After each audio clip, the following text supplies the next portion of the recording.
¿Sabías que hubo un guerrero romano que sobrevivió a 55 batallas y fue asesinado por sus propios compañeros? Que fue ascendido 9 veces por su valor, pero borrado de la historia por el Senado. Este no es un cuento, ni una exageración. Esta es la historia de Lucio Siccio Dentato. Un hombre tan temido por sus enemigos y tan incómodo para sus superiores que Roma no supo qué hacer con él. Le llamaban el Aquiles de Roma. Pero no tenía dioses que lo protegieran. Solo su espada y su convicción. Lucio nació en una época donde Roma no era más que una promesa. La república estaba en pañales y la lucha por sobrevivir era más cruda que cualquier guerra.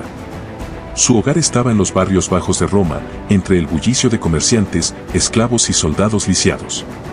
Ahí, los niños jugaban a ser héroes con palos y piedras, pero Lucio no jugaba. Él entrenaba.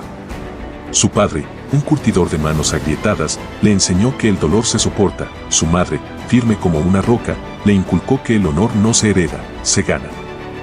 A los 17 años, con un cuerpo moldeado por el trabajo y la disciplina, fue llamado a filas.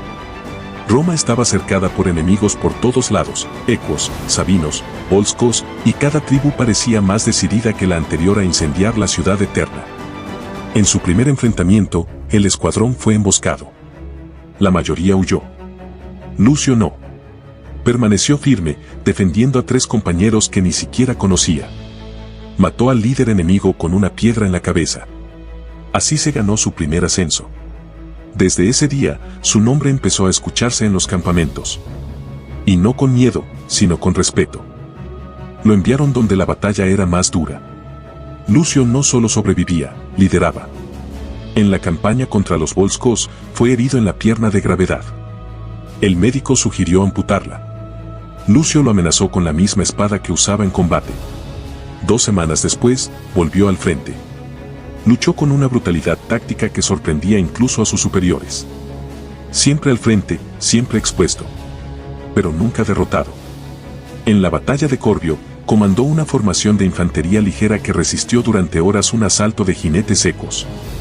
Los romanos estaban superados en número, pero bajo sus órdenes, formaron una cuña cerrada que perforó la línea enemiga. Ese día, muchos lo vieron pelear con 2 espadas, una en cada mano, cuando su escudo quedó hecho trizas. Los veteranos decían que no luchaba como un hombre, sino como una fuerza de la naturaleza. Su fama se propagó como fuego entre los legionarios. A donde iba, los soldados sentían que la victoria era posible. Su escudo estaba roto en 3 campañas distintas y cada vez lo reemplazaba con uno más pesado. No buscaba protección, buscaba peso para empujar más fuerte, pero no era inmortal. Su cuerpo acumulaba heridas, aunque jamás pidió descanso. Él decía que el descanso era para los muertos. Pero no todo era gloria. En Roma, la política era más sangrienta que el campo de batalla. El Senado, repleto de nobles protegidos por sus apellidos, comenzó a ver en Lucio algo incómodo. Un hombre con poder sin deberles favores, se negó a aceptar botines que consideraba injustos.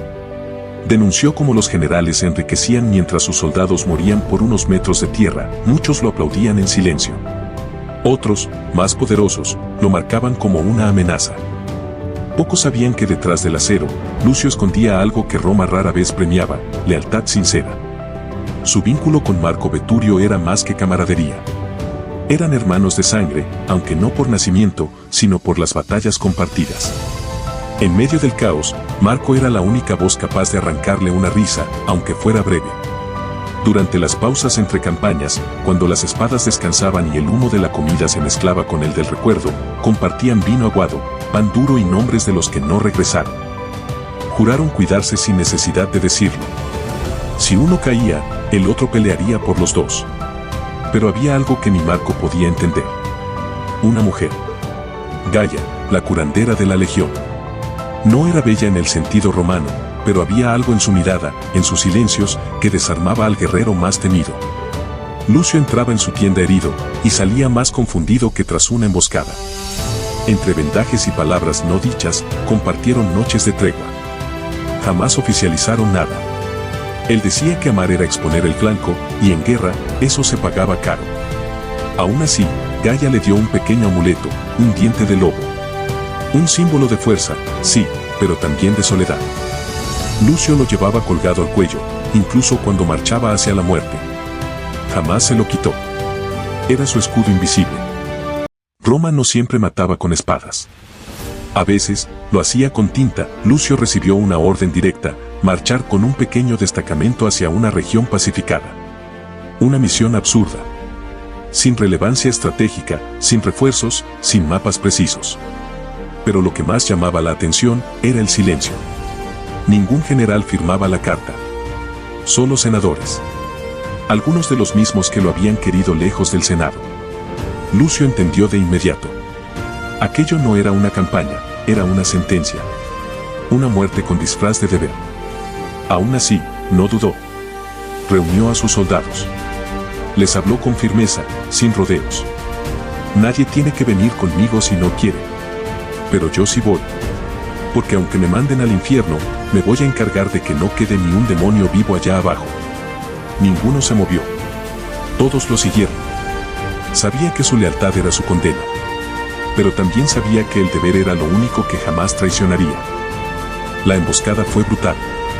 Calculada. Lenta. Algunos de sus propios hombres, comprados con oro o miedo, le clavaron la espada por la espalda mientras montaban campamento. Lucio cayó de rodillas, pero no por mucho tiempo. Se arrancó el acero del cuerpo y respondió con la furia de un condenado. A los traidores, no les dio tiempo ni a rogar. A los emboscadores, les mostró cómo peleaba un hombre que ya no esperaba volver. El bosque se volvió un campo de ejecución improvisado. Lucio usó cada rama, cada piedra, incluso los cadáveres a su alrededor. Su espada rota no impidió que siguiera matando.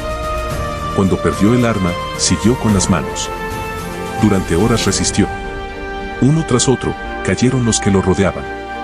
Y cuando por fin los enemigos retrocedieron, él ya no tenía fuerzas para avanzar. Cayó de rodillas, no por debilidad, sino por cansancio. Lo encontraron al amanecer, apoyado contra un árbol, cubierto de sangre seca, con los dientes apretados y el amuleto de Gaia aún colgando de su cuello. Ese claro no volvió a ser pisado por nadie.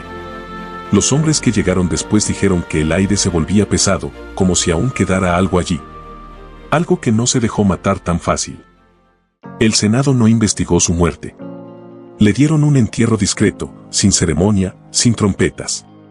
Para ellos, era mejor silenciar a un hombre incómodo que reconocer a un verdadero héroe. Pero en los campamentos, su nombre fue leyenda. Y cada vez que un legionario temblaba antes de una batalla, alguien murmuraba su historia y el miedo retrocedía. Lucio no fue un dios. Fue un hombre.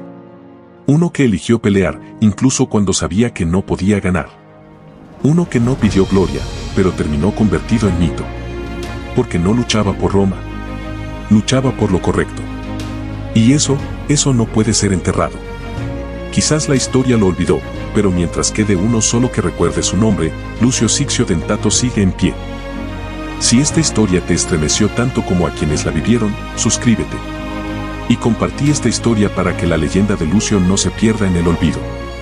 Porque los héroes verdaderos no buscan fama, pero merecen ser recordados.